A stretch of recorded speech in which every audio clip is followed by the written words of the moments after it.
بہارا پڑا رہ گیا سب یوں ہی ٹھاٹ سارا۔ السلام علیکم ورحمۃ اللہ وبرکاتہ۔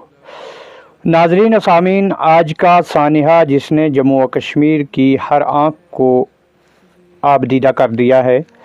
حضرت مولانا غلام قادر صاحب بانڈے، جو جامعہ ضیاء العلوم پونچھ کے بانی ہیں، اور ان کے لخت جگر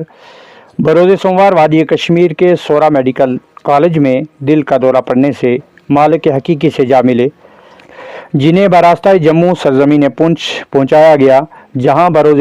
منگل جامعہ ضیاء العلوم کے شعبہ اسکول کے احاطہ میں ہزاروں لوگوں نے ان کی نماز جنازہ میں شرکت کی۔ مرحوم کی نماز جنازہ حضرت مولانا غلام قادر صاحب نے پڑھائی۔ بعد ازاں اشک بار آنکھوں سے سپرد خاک کر دیا گیا،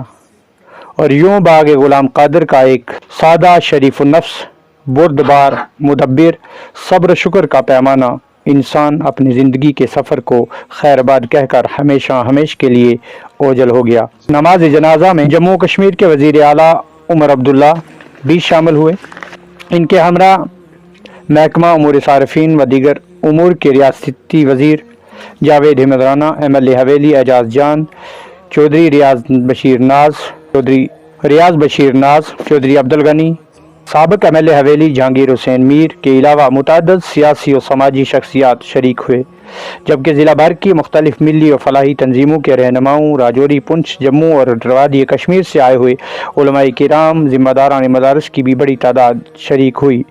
جنہوں نے حضرت مولانا غلام قادر صاحب سرپرست اعلیٰ جامعہ ضیاء العلوم پونچھ اور نائب محتمم Hazrat Maulana Saeed Ahmed Habib, principal high school Waheed Ahmed Bandey, Khalil Ahmed Bandey, Qari Jameel Ahmad بانڈے، ساتھ جملہ پسماندگان کے ساتھ اظہار تعزیت کیا،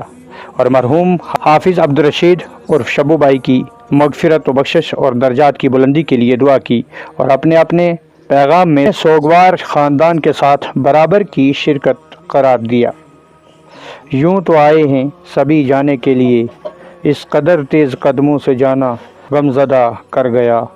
جموں و کشمیر اور خاص کر ضلع پونچھ کے لیے یہ ایک بڑا صدمہ تھا کہ بانی جامعہ ضیاء العلوم پونچھ حضرت مولانا غلام قادر صاحب دامت برکاتہم کے فرزند کا اچانک انتقال پوری وادی کے لیے ایک صدمہ تھا۔ اللہ پاک حافظ صاحب کو بال بال مغفرت فرمائے اور ان کے درجات کو بلند فرمائے، پسماندگان کو صبر جمیل عطا فرمائے، آمین ثم آمین یا رب العالمین۔ جزاک اللہ احسن الجزا۔